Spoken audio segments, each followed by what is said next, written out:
Posko mudik FPI jelas wajib dibongkar aparat. Ini alasannya. FPI, sebuah organisasi kemasyarakatan yang pada hari Rabu tanggal 30 Desember 2020 dengan resmi dinyatakan sebagai ormas terlarang oleh negara. Keputusan ini tertuang dalam Surat Keputusan Bersama atau SKB 6 pejabat tinggi nomor 220/4780 tahun 2020.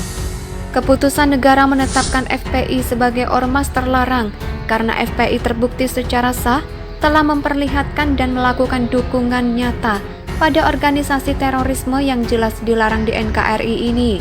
Dukungan FPI pada organisasi dan tindakan terorisme ini terbukti dengan adanya maklumat di media sosial. Video-video statement menyatakan mendukung kegiatan-kegiatan organisasi yang dilarang. Negara melihat dan mendapatkan bukti nyata FPI lebih banyak keburukan daripada memberikan manfaat kepada masyarakat, meski dianggap membantu masyarakat dengan kegiatan kemanusiaan. Sebagai sebuah perkumpulan ormas, FPI terikat dengan Undang-Undang Keormasan.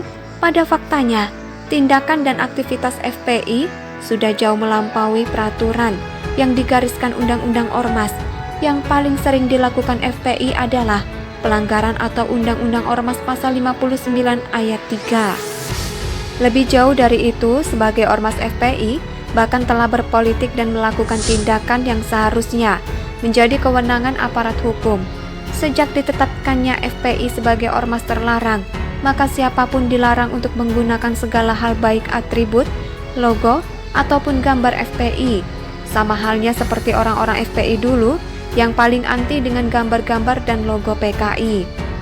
Jangankan gambar dan logo yang jelas PKI, gambar yang terlihat seperti logo PKI saja, FPI langsung membuat kegaduhan nasional.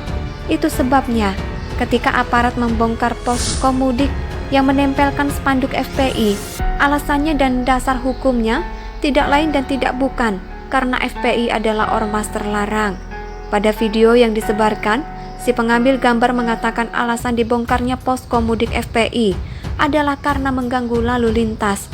Bisa jadi itu alasan yang disampaikan oleh aparat keamanan saat ditanya alasan pembongkaran. Dungunya, alasan mengganggu lalu lintas. Ini diartikan harfiah.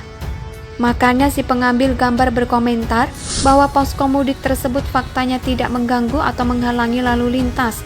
Padahal, yang namanya mengganggu lalu lintas tidak melulu harus sesuatu yang menghalangi jalan.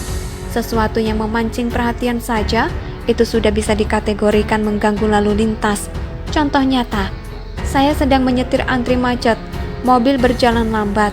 Tiba-tiba mata saya melihat baliho dengan tulisan yang sangat mengganggu. Karena mata saya tertuju pada tulisan tersebut, saya tidak melihat mobil di depan berhenti dan saya pun menabrak mobil depan. Kecelakaan pun terjadi. Menyalakan baliho yang memuat tulisan yang mengganggu karena saya menabrak mobil depan. Mobil saya dan mobil depan berhenti, lalu lintas pun terhenti dan baru jalan kembali setelah saya menyatakan bersedia mengganti kerusakan karena mobil depan mengaku tak memiliki asuransi kendaraan. Dan posko mudik yang memasang baliho gambar Rizik Syihab dan atribut FPI ini sama mengganggunya seperti baliho yang saya lihat.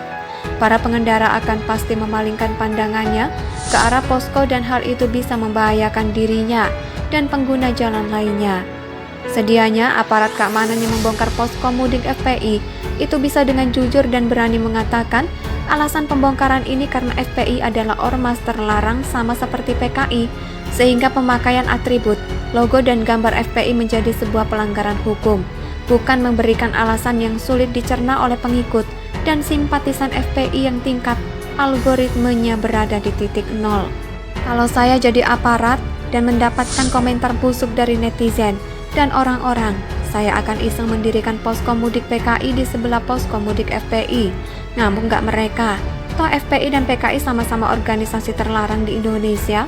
Jika FPI diizinkan, lalu kenapa PKI tidak diizinkan? Toh dua-duanya sedang berbuat baik. Ini bukti bahwa FPI memang sudah pantas dinyatakan sebagai ormas terlarang karena keberadaan FPI telah membuat orang pintar menjadi kehilangan akal. Artikel ini ditulis oleh Erika Ebener di siwot.com. Bagaimana menurut pendapat Anda? Silakan tulis pendapat Anda di kolom komentar.